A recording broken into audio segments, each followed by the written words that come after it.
As of this moment, the Cardinals' win streak is still intact after Game 1 at Wrigley Field. Cardinals 7, Cubs 2, Steven Matz. He's off the schneid, ladies and gentlemen. His first win of 2023. He improves to, 1-7. So maybe a ways to go there. But the ERA down to 4.67 as Matz gave the Cardinals 5 strong innings tonight. Wasn't super efficient, but got just enough done so that he could pace the Cardinals in this win. The offense paced things as well.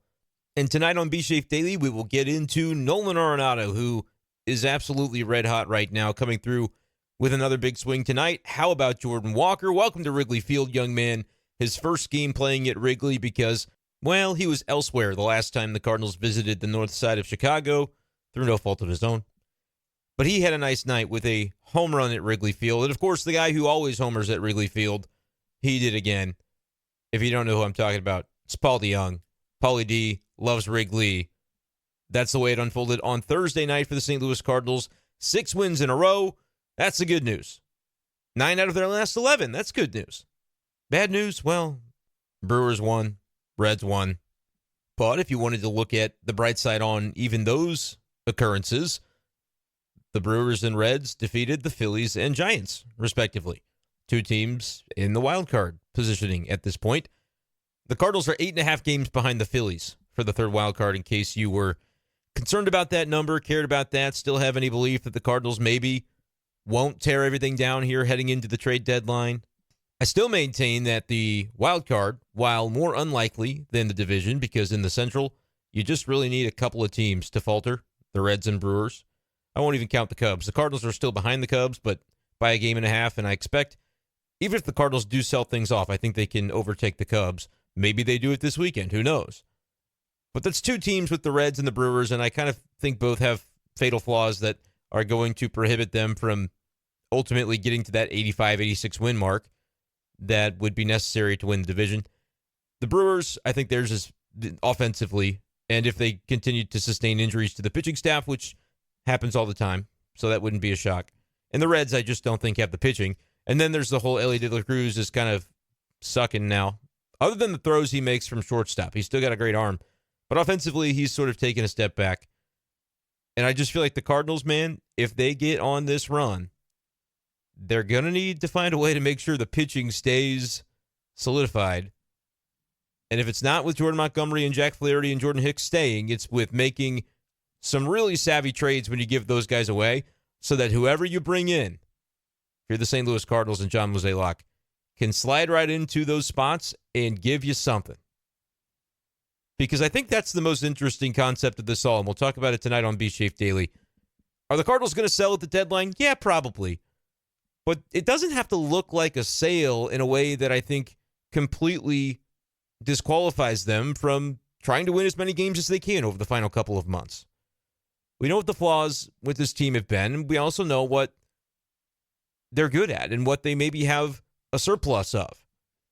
To be able to try and concoct enough deals to balance out this roster on the fly may not be the priority of John Mozeliak and the Cardinals, but how many more games do they need to win before that kind of becomes the case, before the goals of the deadline are more than just, hey, look to 2024 and make sure you stock up for anything and everything that you can get for then? What about August of 2023? What about September of 2023? Can some of the moves that the Cardinals might make that you would classify as sellers type of moves, could those moves also end up reaping a benefit for 2023? Maybe that's the question that we should be asking, more so than, hey, should the Cardinals give up on the idea of selling, or should they cancel the plan that John Mozeliak explained on Monday, that this team is going to sell off their short-term assets at the deadline? Can the Cardinals at Wrigley Field this weekend do anything that could put a pause into John Mozeliak's mind? He did say, well, if we go on an 8-game winning streak, maybe then we put a pause. They're up to 6. 6 in a row, 9 of their last 11. I think a significant problem is the fact that the Brewers keep winning, and so you haven't actually gained any games on them. You're still 10 games back of Milwaukee. And so maybe that is the rub with this entire thing. But I'm beginning to find the conversation more interesting by the day. Let me know what you think in the YouTube comments section, youtube.com/@bschaeffer12. If you head to the channel, click on the video, click on the subscribe button. Make sure you're locked in for all future Cardinals content because we're rocking and rolling with usually multiple Cardinals videos per day. of these podcasts and different things from KTGR that we put up on the YouTube channel. Make sure you guys are locked in if you like daily Cardinals conversation, because that is what you'll find here. You can also follow the podcast Be Safe Daily on Spotify and Apple Podcasts. Recommend doing that and leaving 5-star reviews. Just drop them right there behind you on the ground everywhere you go, dropping those 5-star reviews. And for those who enjoy the Cardinals live streams that we have done from time to time on the channel, not as much recently, a lot going on, so just going to try to ease back into those at some point, maybe by this weekend.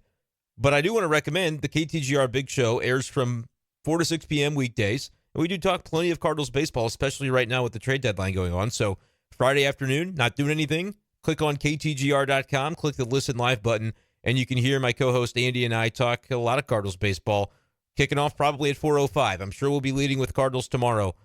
So make sure you guys are checking that out if you want a little bit of bonus Cardinals content as well. But tonight we're going to talk about the Cardinals winner over the Cubs and maybe take a further glimpse into how the Cardinals could be sellers at the deadline, but how that strategy can unfold and be executed in a way that does not completely tank the hopes of maybe continuing this winning streak and trying to climb into that mid-80s mark in win total, which could very well be enough to make the playoffs. You just never know. I don't think we should presume on July 21st what's going to happen for all the other teams in MLB for the final 2+ months of the season. So maybe there is some room there for the Cardinals to kind of slide their way in if they continue to play the way that they are right now. It's been pretty impressive, honestly. And I'm a little surprised at the lack of Christmas spirit, if I can be totally honest, because that's the way I phrased it on Twitter this evening after the Cardinals completed the win 7-2 over Chicago. I said, y'all really still want this team to sell? Where is your Christmas spirit? Got a lot of replies about that. So many replies, in fact, that I thought this needs to be a poll question and one that I can bring up on the podcast when we get some results in. And it's been a couple of hours since I've posted it, but over 1,600, nearly 1,700 people have voted. And here's the poll. Here's the entire tweet, actually.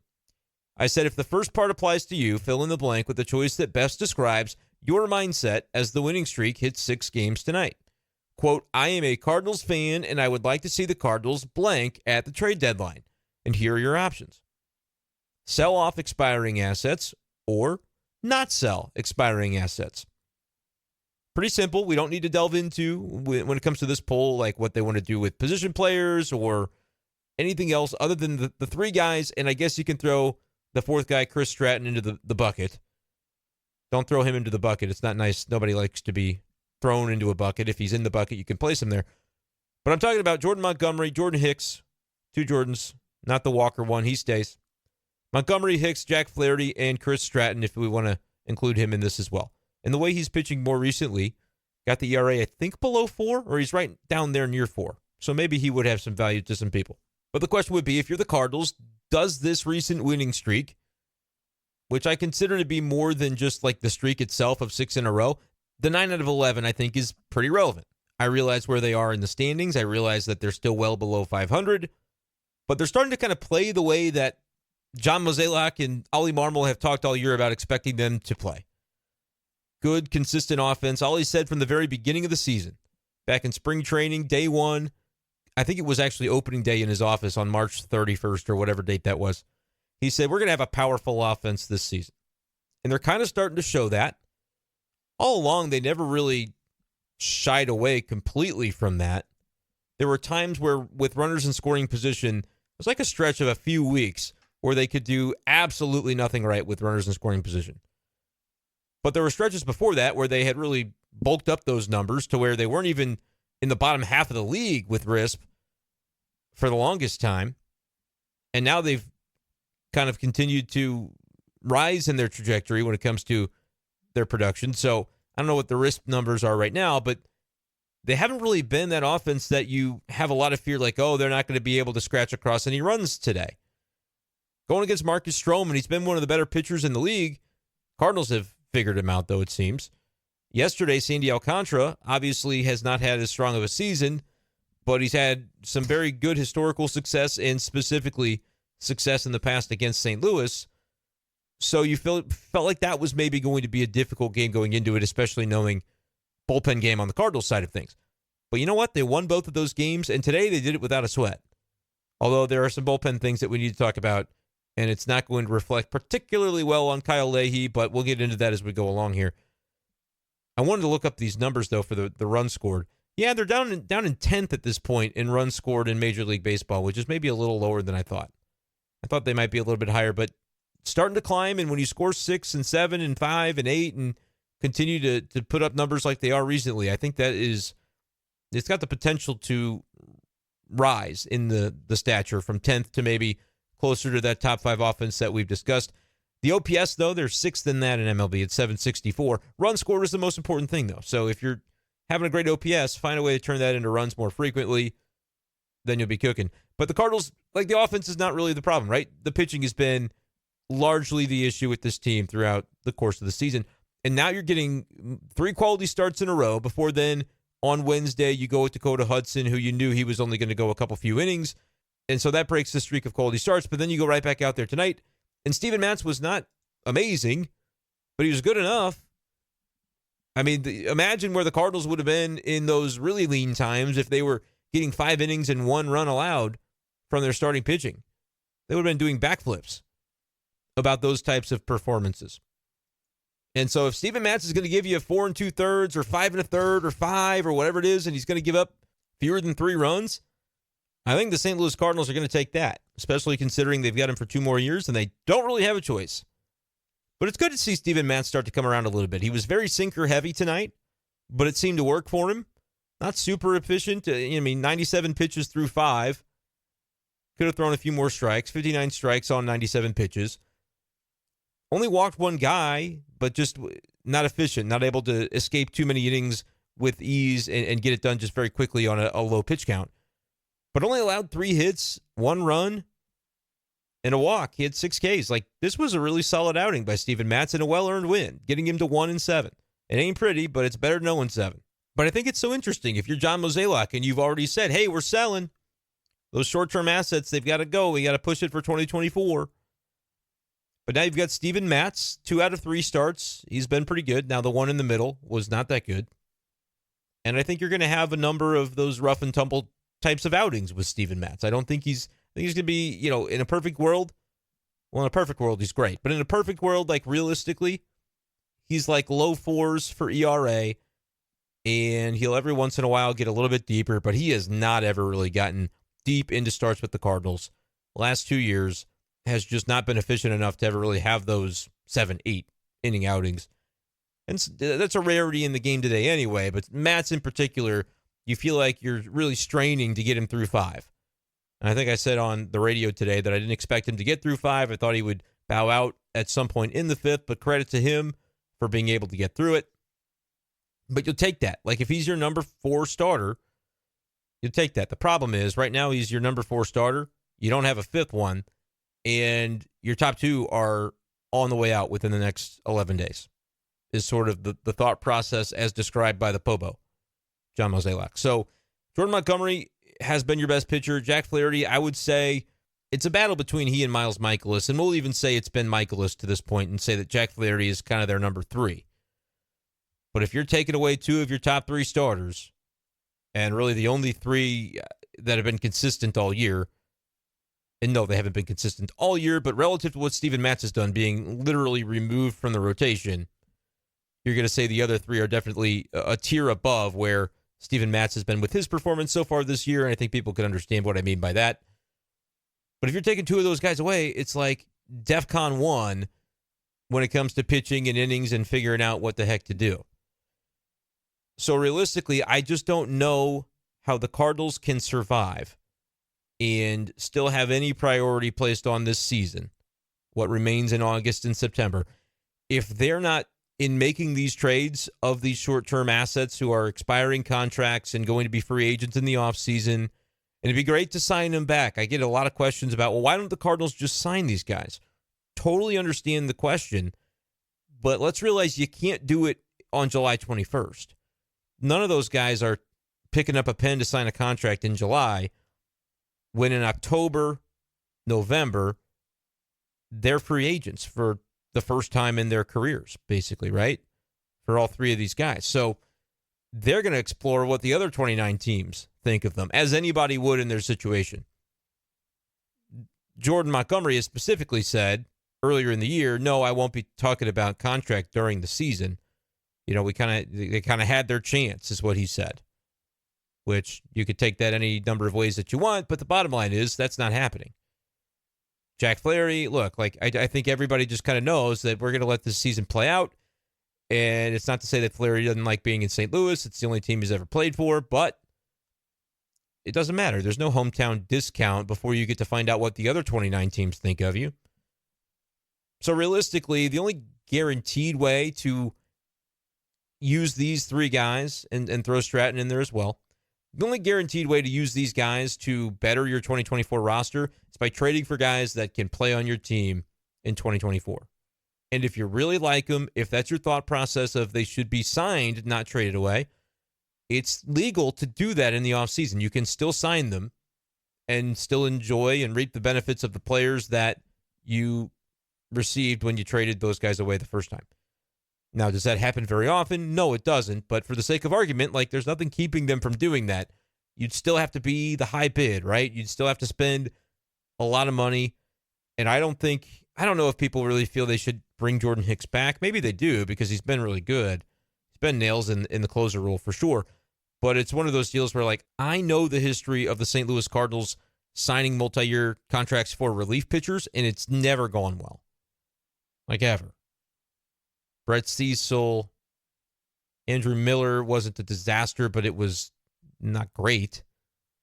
And it was $10, $11 million a year, whatever it was. So I just figure Jordan Hicks is going to make $13 to $15 million. I mean, if he finishes the way he has pitched the last couple months, he's going to have an ERA of like 2.75 or something. He's going to continue to just lock it down. And then he'll have all those saves next to his name, and somebody's going to pay him to be a back-end reliever. And I think he'll get a multi-year contract. Relievers are tricky because you should never go like super long-term with relief pitchers. And that's, I think, part of the reason that last year you saw that push to make Jordan Hicks a starter. It was like, hey, it's kind of now or never. Guy's coming up close to free agency. If he doesn't get the chance, that's really going to color the way he is perceived on the open market when the time should come. And ultimately, I think that didn't pan out, and he is best suited for a relief role. But it's like his focus has been even better when he's been in the closer spot. I don't even know if it's been focus or if it's been, whatever the narrative we want to talk about with Jordan Hicks. It's been obvious that at times it just wasn't there for him. First batter coming into a game, you want to have him be locked in, and he'd walk the guy. Happened a lot. Hasn't really happened as much when he's in the ninth. It's like the prestige of the role maybe is causing him to kind of lock in. He feels like he's the guy, and so he's able to pitch more like it. You can have opinions on that if you want, whether that should be the case or is something that shouldn't come into play, but different personalities, different strokes for different folks, and it seems to be, whether it should be this way or not, the reality of the way things are going for Jordan Hicks. So I'd also be curious to say, like, what happens when a Ryan Helsley comes back and you say, hey, we're going to kind of share the closer role. You might sometimes pitch in another inning. Like, I don't know. I don't know if that would have an impact or not. I don't think we'll get long enough into it to find out because it does seem like Jordan Hicks being traded would be right in line with what the Cardinals said on Monday, with what John Mozeliak expressed is going to be their game plan for this deadline. And as I alluded to off the top of the show, we had the Twitter poll basically asking what Cardinals fans wanted to see. Like, I'm not asking what the team thinks they will do or said they'll do, or like, it's okay to just get a little opinionated on it at this point and go, look, it's fun to see this team winning the way that they are right now. Does it change your mind about the direction? And I was somewhat surprised at the results of the poll. Like I said, we're at about 17. Now it's up to 1,725 votes. Might click it one more time to get the most recent data. Yeah, that's the most recent data. 77.7% of our more than 1,700 polled are voting. I would want to see the Cardinals sell off expiring assets, which is basically exactly what John Mozeliak said they would do on Monday. Only 22.3% say I don't want to see them sell off expiring assets. Keep Montgomery, keep Flaherty, keep Hicks, and make a run at it, essentially, is what those people would be saying. But that's only 22%. Nearly 78% are still on board, saying, no, I get it that this is fun, but you got to be rational about it, which is crazy because Cardinals Twitter is almost never rational. So good for you guys, I guess. But almost in this case, I'm kind of wanting to see you be a little irrational. Not because I think it makes the most sense for the long-term health of the organization, blah, blah, blah, blah. No, because it would be kind of fun, right, to see what the Cardinals could come up with in the same exact season as all the crazy crap that went down earlier. Like, it was brutal to be following this team in any capacity, especially if you had to do it for your job. It was not fun. It was difficult to figure out what the heck we're supposed to write about and talk about. Because it's kind of the same thing over and over. How many times can you lose in the same exact way? But, like, don't those Cardinals feel like almost a distant memory?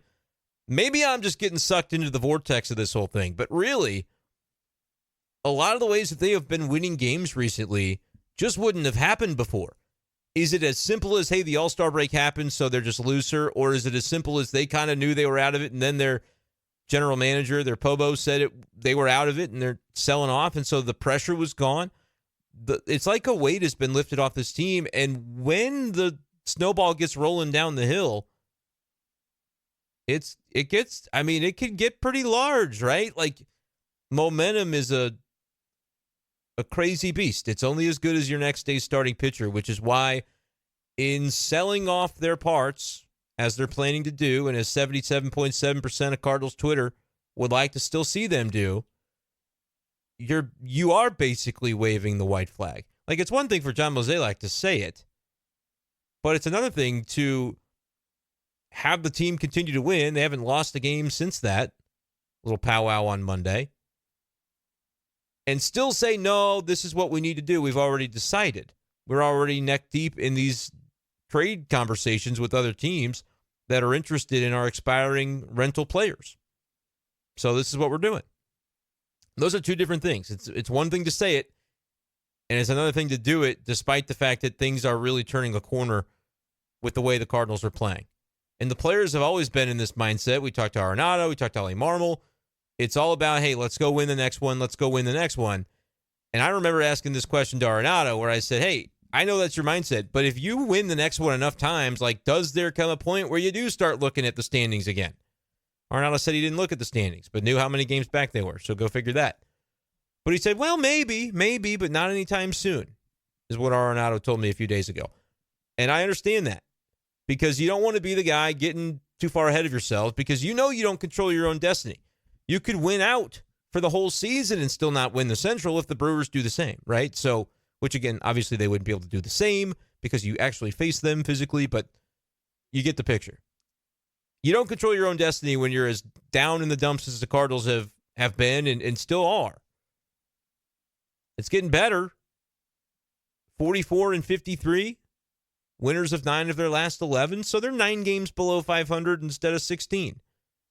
It feels a lot better, but it doesn't functionally change the situation. And I think that's what a lot of Cardinals fans, in voting for the, hey, no, stay the course option to that Twitter poll that I put out, they're using the rational side of their brains. And so I do applaud you guys on it, but I also say, where's your Christmas spirit? Because I thought it would be a little bit more of a 50-50 split, maybe 60-40.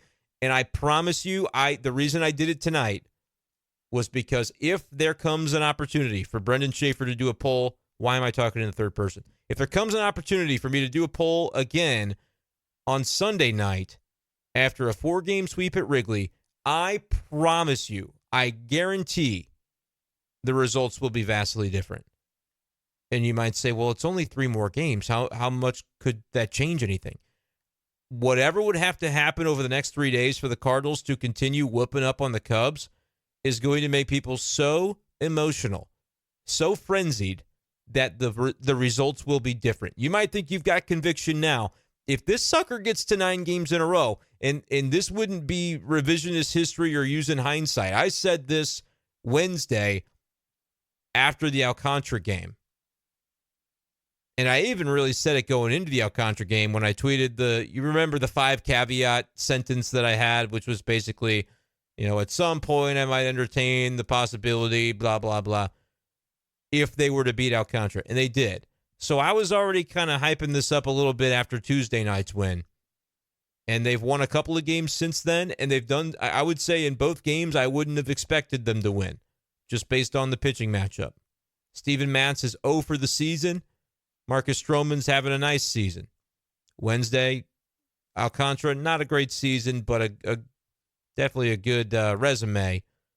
And Steven Matz is only in the rotation again because Liberatore flamed out. So, yeah, I didn't think they'd win those 2 games necessarily going into them. But it's like if you continue to take that one day at a time mentality, some interesting things can happen. But what I want to talk about is the notion that, okay, since 77% of Cardinals fans think they should sell still, again, check with me on Sunday if they continue to win, which, of course, they're probably not going to win all 4 games, right? But they've won the first one. So we'll see. But I maintain, I did this poll for posterity's sake. I want to know what y'all think on Thursday, and what do you think Sunday night if the Cardinals should continue to do the unthinkable and try and push John Mozeliak into an even more uncomfortable situation that he's already in. And like I said, I was thinking Christmas spirit would be high when it comes to Cardinals fans. And why did I come up with Christmas spirit as the phrase? I don't know. I can't explain most of the stuff that goes on in my brain. But I just think that's sort of like the devil magic joy of it all. The Cardinals being in the playoff chase is fun for Cardinals fans. And so it's just surprising to me to think that even if the chance and the odds are slim, that they would be pretty well universally at this point, nearly 80%, committed to saying, no, this is the right rational thing to do so that we don't end up in this situation again next year. I think Cardinals fans have seen sort of the steady decline of the way the team has performed. Lack of playoff success in recent years. Even when you get there, it's been underwhelming. Granted, I really thought last year was close to being the difference in that regard, but you had the Ryan Helsley thing, and all hell broke loose from there. But it's been a steady decline, and I feel like Cardinals fans this is kind of y'all voicing your view to say, hey, listen, we don't want to continue to be on the cusp of the entire bottom dropping out of our season because of pitching. And by trading some of these short-term pitching guys, the deadline's pitching. So they're not trading him for a second baseman. Like, Jordan Montgomery is not going for a shortstop prospect. They're going for pitching if they're going. And I think it's going to be interesting to get the feedback on what Cardinals fans think of the individual pitchers that they receive in these deals, because, again, you're not getting your ace at the deadline. I've talked about that a lot. You're getting your ace in the offseason if you're willing to spend for him. The other way you get a really good pitcher at the deadline is by trading a position player. And I had really, I don't know if the answer is worried, but I had really started to kind of find some unease when it comes to the discussion surrounding Brendan Donovan's name and the frequency with which some respected people are talking about him still. It's like, hey, what are you even saying his name for unless there's maybe some smoke there? I think people are connecting dots to say Brendan Donovan, one of the highest valued position players the Cardinals have. And if you're talking to the Mariners and you want Logan Gilbert, you could see that matchup. Nolan Gorman, Logan Gilbert, I think would be very compelling. And that's just going to be down to a personal preference on, do you think Nolan Gorman is able to eliminate enough of those long stretches of slump over the course of his career to say, no, you don't trade that guy, he's untouchable? Or do you say, this may be the only way we can come up with the pitching that we need if you're the St. Louis Cardinals? I think it's a fascinating question. Nolan Gorman is going to have a really good career. And he's like 23 years old still. Kind of forget about the number of, and Arenado mentioned this earlier in the season, and I was like, that's not real. But talking about how young the Cardinals are, they're a young team, and so maybe that's, you attribute some of the struggles early on to just the lack of cohesiveness with a young team. But you think, well, they've brought Adam Wainwright back, but then it's like, well, he hasn't pitched. Arenado, Goldschmidt, those guys are in their 30s. Goldschmidt's in his mid-30s. So those are veterans. But otherwise, it's like you consider Tommy Edman and Tyler O'Neill veterans on this team. Jack Flaherty is a veteran on this team. Those guys are in their mid to late 20s. And then you've got a bunch of guys like Gorman at 23. Carlson's 24. Nootbaar's like 25. Jordan Walker's 21. Was 20 on opening day. So that's kind of a pretty significant chunk. They are kind of a younger team. When you think about it, that's a significant group of names that they were planning to rely upon this season, and those are largely guys in their low to mid-20s. And even the guys who are considered veteran are like 27 years old. Tyler just turning 28 years old in June. So kind of like that. And so it is kind of a young team, and maybe they're just starting to find themselves. The pitching, though, wasn't particularly young. Miles Michaelis, a veteran. Steven Matz, a veteran. The pitching has just kind of been what it's been for the most part, and it has struggled until recently. And I think nobody wants to buy into the idea that the pitching might just be better now. And I think that's rational, too, because it's all the same guys. Largely the same people. They're starting to make moves, and they're starting to stock up, too, with some, like Jacob Barnes, some other dude. They're getting these 30-year-old guys, 33-year-old guys, and stashing them in Memphis for the inevitable moment where they end up trading some of their major league pitching away. But my thing is, if you want to still see a way to make a run at this, even while doing the responsible thing and selling off the expiring contracts, make sure you're getting some pitching back. If it's all about pitching, get a guy that's at least at AAA so that it's not too crazy when you trade him and bring him directly to St. Louis when you acquire the guy, whoever it ends up being. And he's in your rotation or he's in your bullpen, and like that's how you pull this off, is by trading your expiring guys, but putting someone in their spot that at least has a half a chance to contribute at a similar level. For Montgomery, like a 3.2 ERA, going to be hard to find off the street. And it's not off the street, but in these trades of, hey, we're only giving up, whatever we're going to give up for rental pitching, we got to be realistic about that. But that's where I think the aspect of trading a position player for a starting pitcher that's not a prospect, that's already kind of a bona fide guy. Again, maybe not an ace, because I think if you want an ace, you're gonna buy Aaron Nola. You're gonna buy the guy from Japan, Yamamoto, or you're gonna buy, Stroman. I guess might be back on the market. I don't know if he's quite to ace level, but he is very interesting. And I also wonder if the Cardinals can even afford to not just let him stay on the Cubs, because they seem to do very well against him every time they face him. But you're going to have to spend some money on a pitcher. Julio Urias, probably, I don't expect them to sign him, but you're going to have to spend some money on a pitcher. But the other way to do it is to trade a position player for one now. And for instance, I think this made a lot more sense before we got the update today on Thursday about Brendan Donovan's throwing arm soreness. The fact that he's basically shut down from throwing for another couple of weeks. After getting a second opinion in Dallas, he's away from the team for one day, going to be back in Chicago and probably into the lineup tomorrow, but he's going to be basically the DH going forward, which is problematic when you consider you have three catchers and one of them has not done a great job of catching, and so he's going to just not play. Wilson Contreras, even though he's been hitting really well this month. Good to see him with an RBI double against his old team tonight. So you want to have him in the lineup the way he's going right now. It's going to be very tricky. The Donovan arm injury thing, honestly, more than anything else right now, kind of has me wondering if this whole thing is fool's gold, because there are going to be some trickle-down effects of Donovan not being able to play the field and play it at the level that he customarily does. And the Wilson Contreras thing is one of them, but it just seems like the logjam that was already there, it was improved and the blow was lessened by the fact that guys like Edman and Donovan can play anywhere, so you have flexibility with who you want to slot into the other roles on a given day. But now both of those guys are basically injured and not able to play the field. Donovan's not going on the IL, but he can't play defensively, and Edman is still on the IL with the wrist that hasn't really responded as quickly as they'd hoped. So the notion of you've got all this position player depth, it's interesting too, because maybe you don't at the exact moment. I would have maybe thought they would have floated Tommy Edman for the type of controllable pitching that they were said to be looking for, and I don't think that's even a possibility at this point because of the injury. But maybe they wouldn't have done it anyway, and that's good, because I think Tommy Edman's a good player. But you could say that about each and every one of them. You could say it about Donovan. You could say it about Nootbaar. You could say it about Nolan Gorman for sure. You could say it about Dylan Carlson. I would say it about Dylan Carlson. The only difference is if they're not going to play him, might as well send him to the Yankees so he can get to play. Or maybe Tyler O'Neill goes on a little bit of a run, and the Cardinals say, we're pulling the rug out from that because we just don't know if we can trust the run to be sustained. And then the team that ends up with Tyler O'Neill and the run does get sustained, they will be handsomely rewarded for that.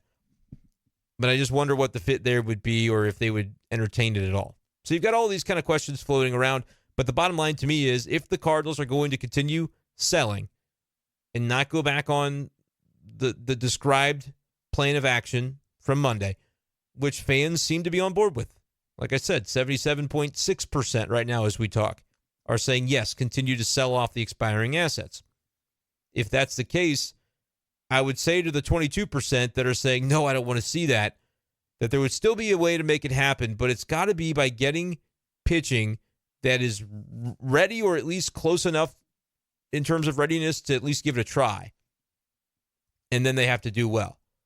You have to hit on one of those guys.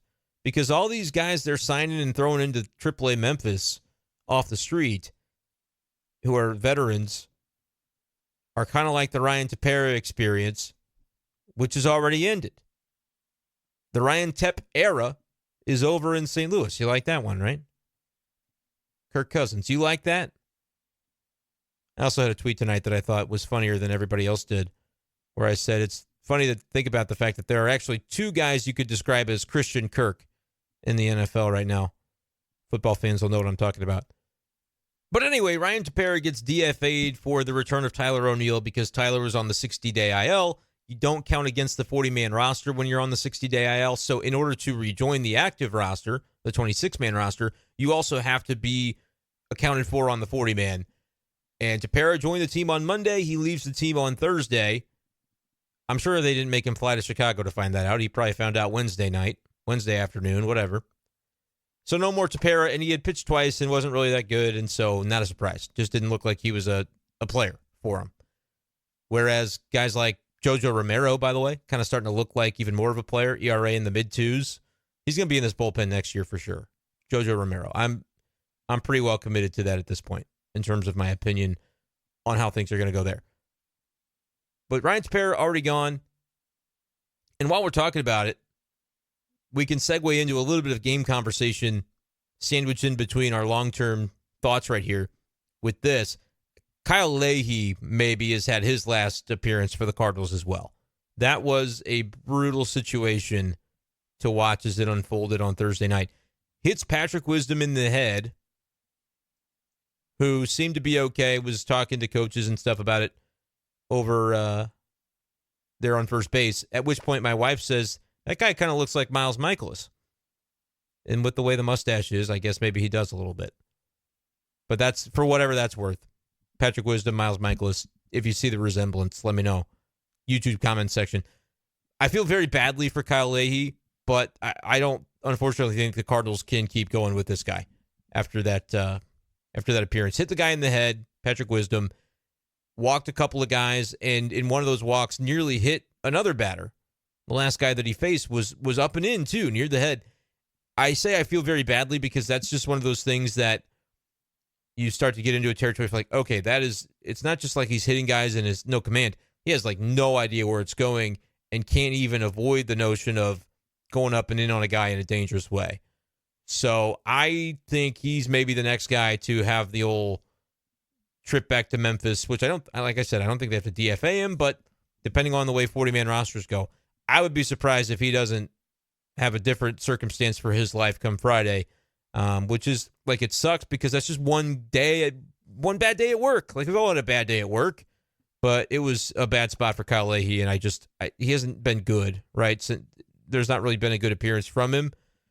But these are the kinds of guys you got to try out if you're the Cardinals, right? You have to kind of see what you have in some of those internals, and if it's a DFA, I wouldn't be totally surprised. But that's just me based on watching tonight. I don't have any insight, no nothing. I just know that was a rough situation to watch as it unfolded. I'll take this moment as well to kind of talk about some of the other things from the game that I had marked down to want to bring up other than the Leahy situation. A lot of it was offensive oriented. I did note the diving barrel roll play by Nolan Gorman at second base in the eighth inning. That was pretty special. Had him back in the 3-hole tonight as well, but I think that was only because of Donovan not being there. Newbar leads off, and so you still get to go left, right.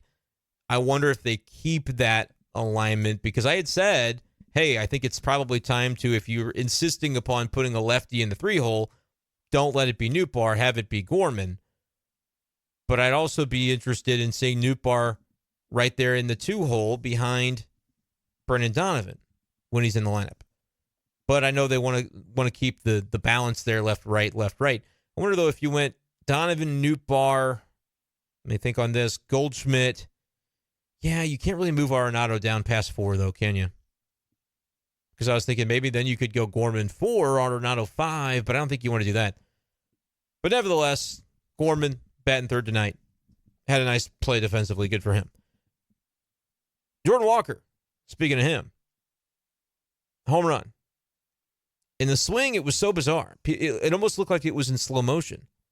That's just the power that he has. It's like, did he get all of that? I don't know. Oh, it's a few rows deep. What in the hell just happened? That's Jordan Walker. He's a dude. He should not be batting 8th, but he was tonight, so whatever.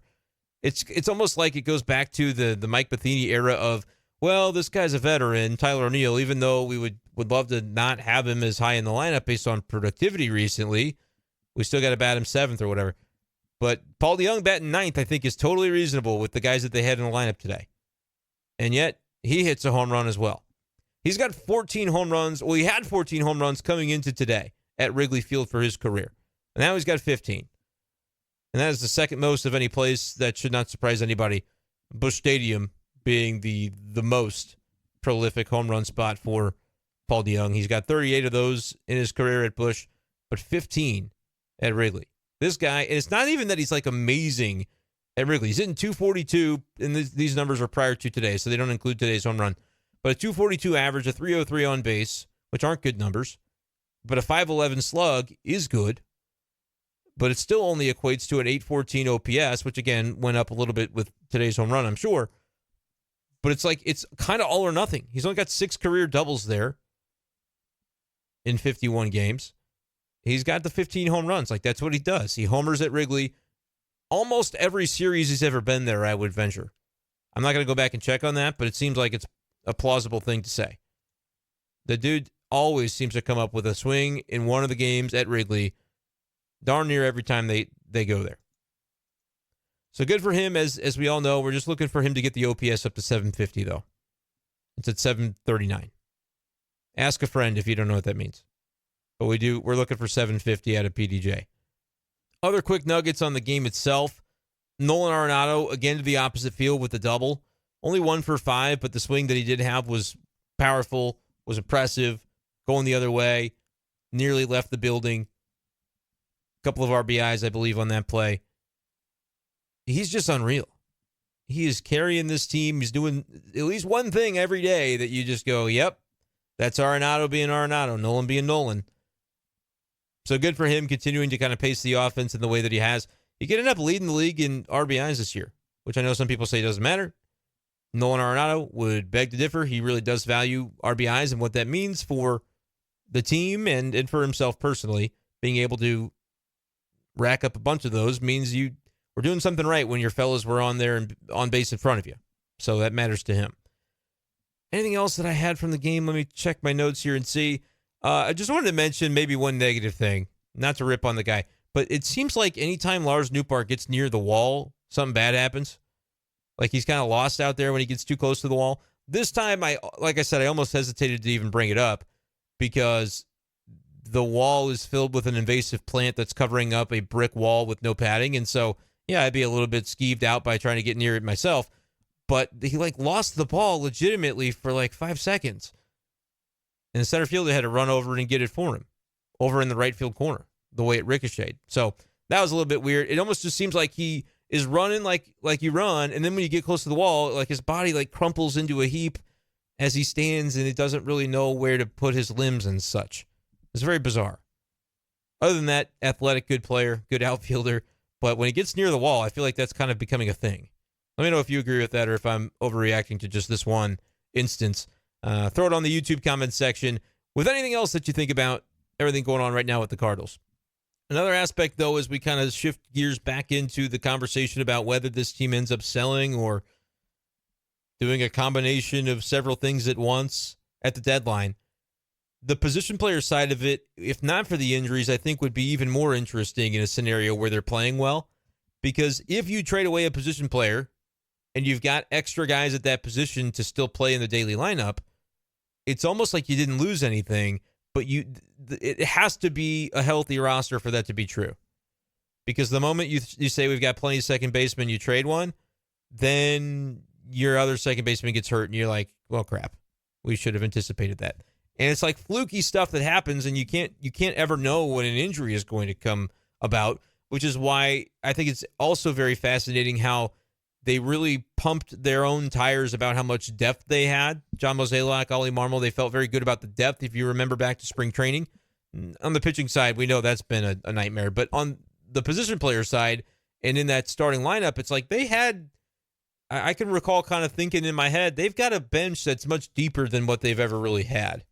You probably go 12 deep on your bench, and then you've got whoever the backup catcher ends up being. At the time, Kisner was performing poorly in spring, but I still kind of figured it would have to be him.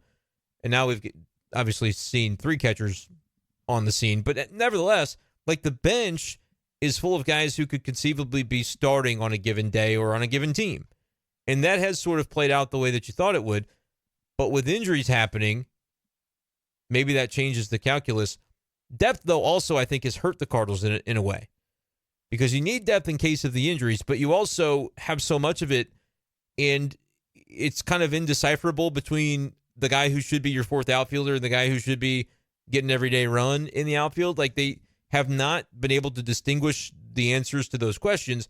And I think that it's not just like MLB The Show where you can make a few clicks and say, well, this guy's going to be in my lineup now. I'm going to put this other guy on the bench for a few days. I'm going to simulate these games in franchise mode and then kind of see how they performed.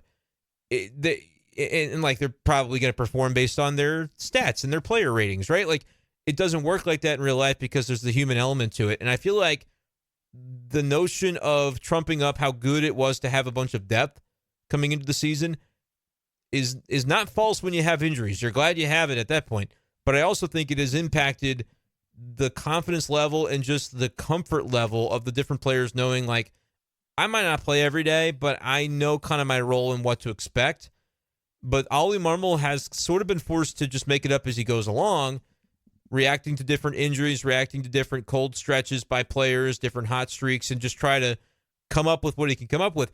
But Mo put him in a bad spot because if you've got like 4 outfielders, you can find a way to maneuver, and there's probably skill sets that work for platoons, and everybody still gets regular run.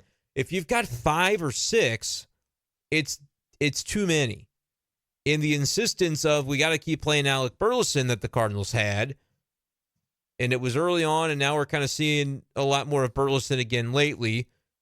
Today, he's the first baseman to Goldschmidt's DH. But Burleson's still just kind of doing what he's doing, hitting 240 and OPSing 685. Like, I don't necessarily know what needs to happen. And again, he's playing his more natural position of first base today, so you let it go. Get Goldschmidt a day off his feet, that's fine. But like, if he's just kind of a contact hitter who doesn't hit for a high average, because he's not a huge power guy. Maybe he develops into one, but that's never really been the book on him. Ollie Marmol, when talking about him all April and leading into the season, was we really like him because he takes good at bats and he puts the bat to the ball and he's going to make contact, and we like that aspect of it.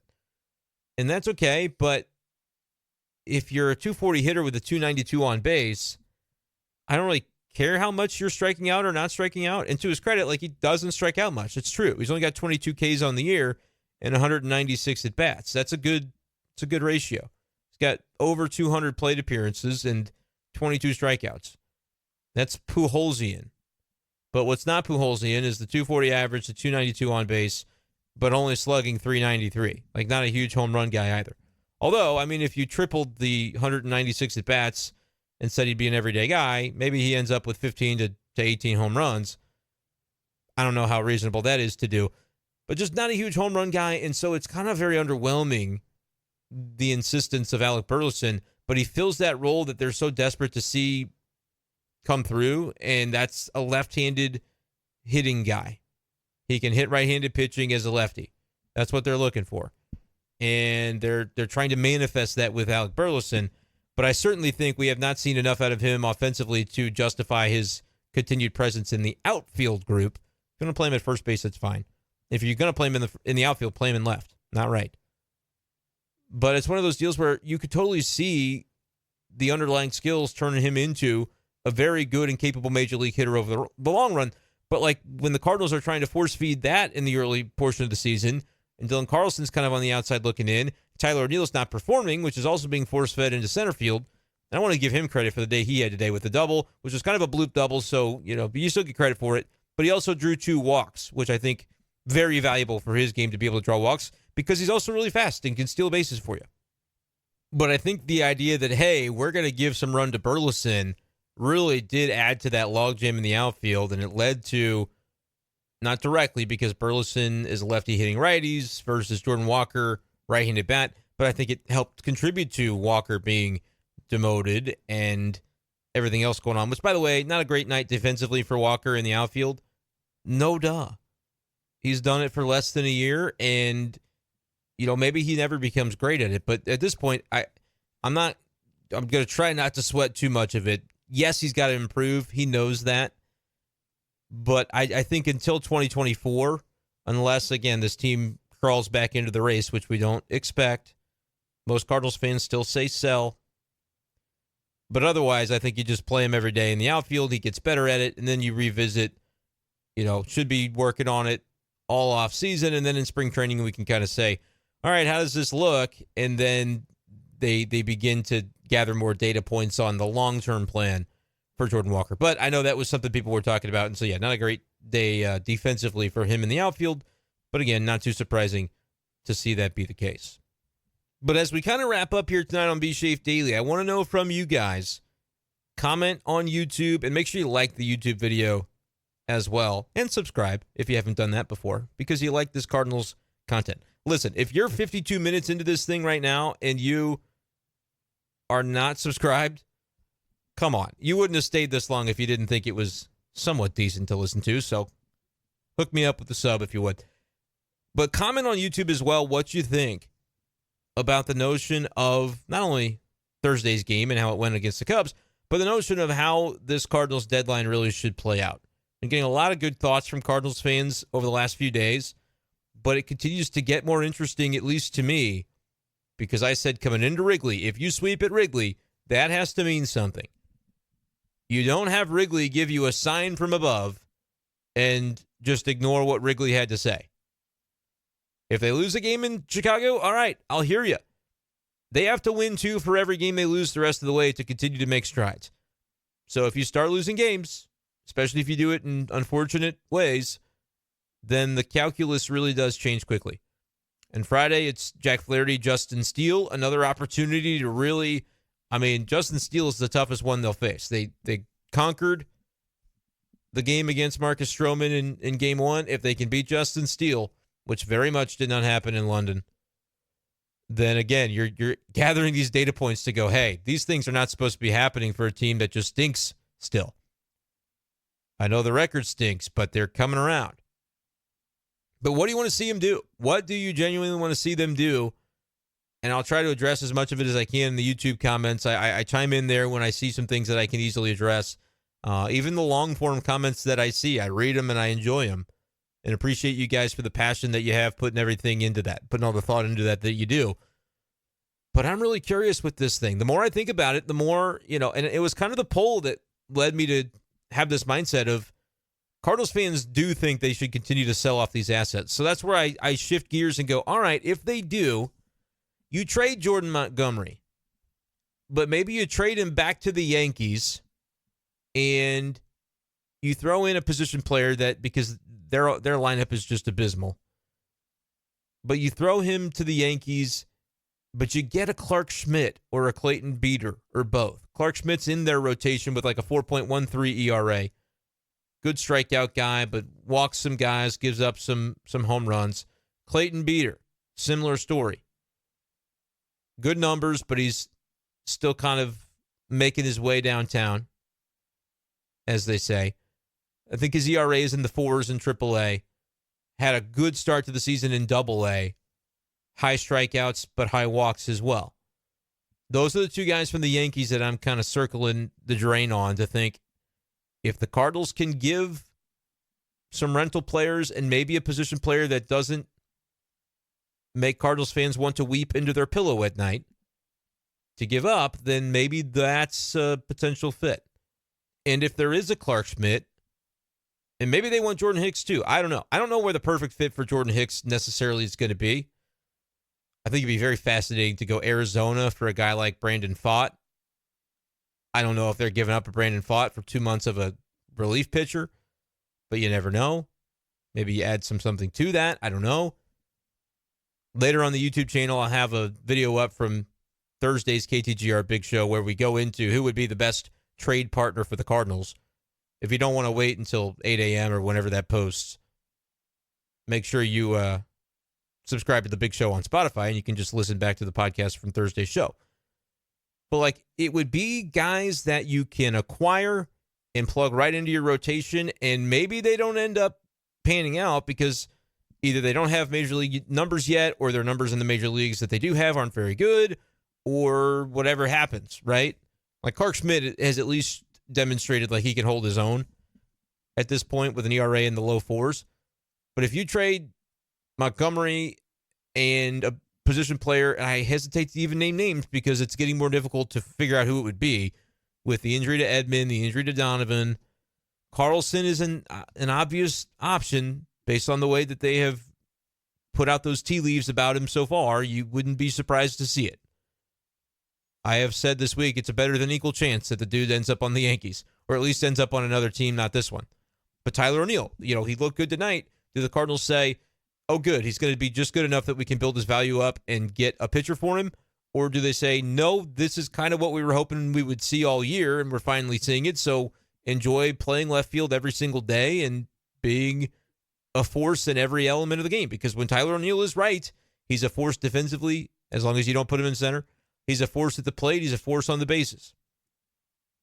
I don't know how much willingness the Cardinals have to just kind of forget the way that the season has gone and say, we don't worry when the next injury or the next malperformance mode might come for him. We're just going to trust that this is real and he's back.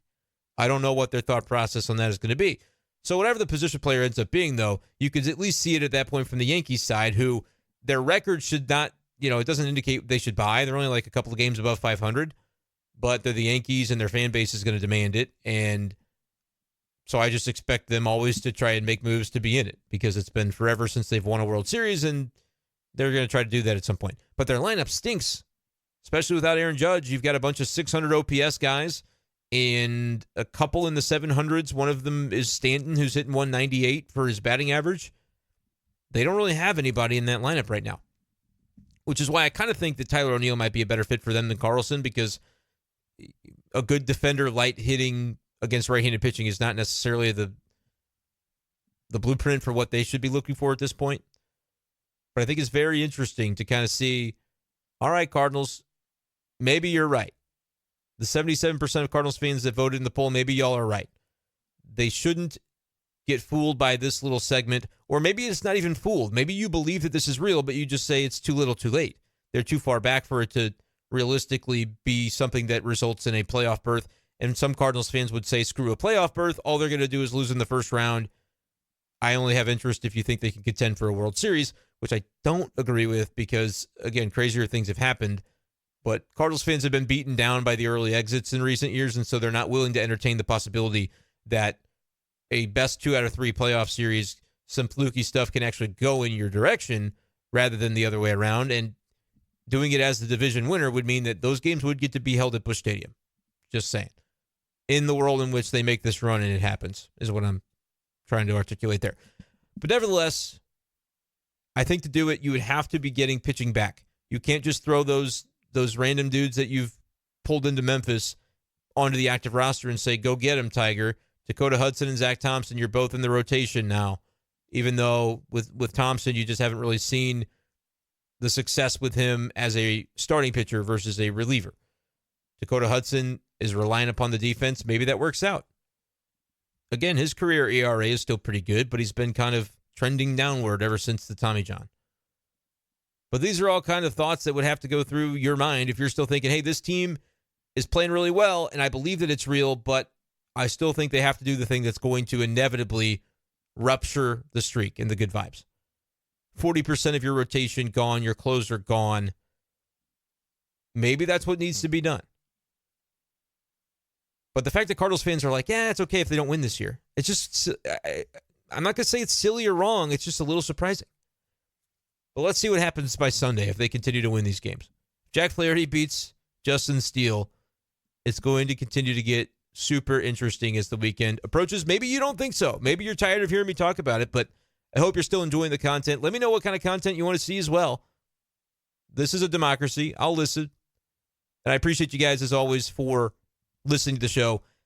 I probably had more things to say, but I'm up to an hour at this point. So let me know, DM at bschaeffer12 on Twitter, if you have some other topics that you'd think, hey, you got to touch on this because I think it would be interesting to hear your take. That's what I'm here for. Appreciate you guys so much for listening. Check out patreon.com/bschaeffer12 if you really like the content you hear on B Schaeff Daily and the YouTube channel. Make sure you subscribe before we get out of here, and that is going to do it for this edition of the show. We'll talk to you next time on B Schaeff Daily. Peace.